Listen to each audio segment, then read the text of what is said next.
বেনারসের স্পেশাল ঠান্ডাই এবং ভাং এবার কলকাতাতে 60 বছরের পুরনো শরবতের দোকান, কিন্তু যেখানে শিবরাত্রি এবং হোলির আগে ভাং খাওয়ার জন্য হাজার হাজার মানুষের ভিড় জমে। সকাল 5টা থেকে শুরু করে রাত্রি 12টা পর্যন্ত ভিড়ের কিন্তু কোনো শেষ নেই। আর কি করে তৈরি হয় এই সমস্ত ভাং সেটাই আজকে দেখে নেবো আমরা।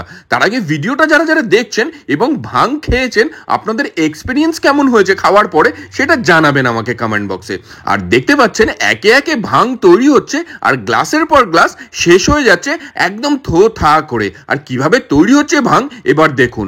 প্রথমে কিন্তু এর মধ্যে ভাঙের গুলিটা দেওয়া হচ্ছে, তারপরে সাইডে তৈরি করা রয়েছে ঠান্ডাই মিঠাই, যেটা দুধ, কাজু, পেস্তা, বাদাম, আখরোট এবং আরো প্রচুর ড্রাই ফ্রুট দিয়ে তৈরি করা রয়েছে। তার ওপরে রয়েছে ক্রিমও, আর সেই দুধটা ভাঙের মধ্যে ভালো করে মিক্স করা হচ্ছে একের পর এক। আর তার মধ্যে দেওয়া হচ্ছে বিভিন্ন রকমের ফ্লেভার শরবত এবং তার সঙ্গে বরফের টুকরো।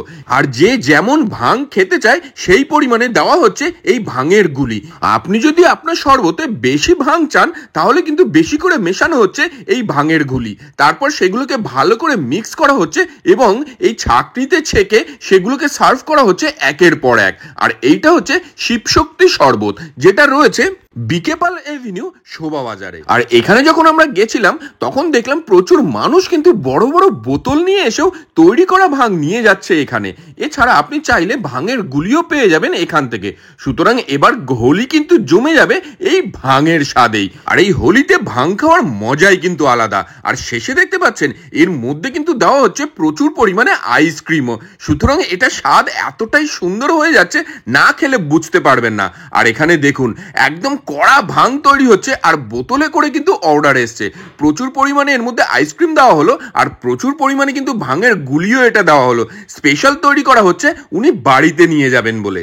আর এই কিছুক্ষণ দেখে নিয়ে তারপরে আমরাও অর্ডার দিয়ে নিলাম আমাদের ভাংটা। এখানে কিন্তু বিভিন্ন রকমের ফ্লেভারও আপনারা পেয়ে যাবেন, যেটা চাইবেন সেই অনুযায়ী আপনাদের দাম হবে।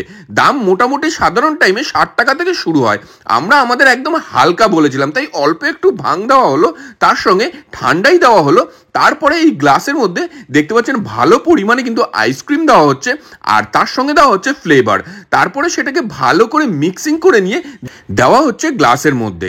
আর তারপরেও কিন্তু গ্লাসটা ভালো করে ঢালা উপড়ো করে মিক্সিং করে নেওয়া হচ্ছে, যাতে এই ভাঙের গুলি, আইসক্রিম থেকে আরম্ভ করে সমস্ত ড্রাই ফ্রুট ভালোভাবে একদম মিশে যায়। এই ভিডিওটা যারা যারা দেখছেন ঝপাঝপ কমেন্ট বক্সে ট্যাগ করে নিন আপনার সেই বন্ধুর গ্যাংকে যাকে নিয়ে এবার হোলিতে আপনি এই ভাং খেতে চাইছেন। আর এখান থেকে গুলি নিয়ে এসে আপনারা কিন্তু বাড়িতেও বানিয়ে নিতে পারেন এই ঠান্ডা ঠান্ডা ভাং। হোলিতে একটু ভাং না হলে হোলির মজাই যেন জমে না। আর এরকম ঠান্ডা ঠান্ডা এক গ্লাস ভাং চলে আসলো আমাদের হাতে, আর আমিও একটু ট্রাই করে নিলাম আর কথা বলে নিলাম এখানকার ওনারের সাথে। देखिए ये दुकान लगभग ऑलमोस्ट मेरे को लगता है कि 60 साल पुराना दुकान है। मेरे को एग्जैक्ट डेट नहीं पता, बट ये 60 ईयर्स पुराना शॉप है। मेरे दादाजी चलाते थे, फिर मेरे पापा चला रहे हैं, फिर मेरे को मिला है। क्या मिलता है? देखिए यहाँ बेसिकली फेमस ठंडाई के लिए बहुत फेमस दुकान है। ठंडाई एक्चुअली होता क्या है? ठंडाई केसर, बादाम, काजू ये सब का पेस्ट होता है जो कि दूध के फॉर्म में मिक्स होता है, तो ये चीज को ठंडाई कहते हैं। ये एक्चुअली बेसिकली ठंडाई जो चीज होता है वो बनारस से आया, तो उसी को वहाँ को कैरी अप करके यहाँ पे मैं ये अच्छे से ठंडाई बना रहा हूँ। प्राइस क्या है? देखिए प्राइस स्टार्टिंग विदाउट भांग अगर नॉर्मल डेज में आइएगा तो 60 होता है, 80 होता है, 100 होता है। बट ईव है तो 70, 80, 100 विदाउट भांग, और विद भांग 100 है बादाम, 130 है केसर बादाम, 150 है केसर पिस्ता बादाम। सबसे पॉपुलर क्या है? सर सबसे पॉपुलर है ये बादाम ठंडी और केसर बादाम सबसे फेमस। কেমন লাগলো ভিডিওটা জানাবেন, ভালো লাগলে অবশ্যই লাইক, কমেন্ট ও শেয়ার করুন।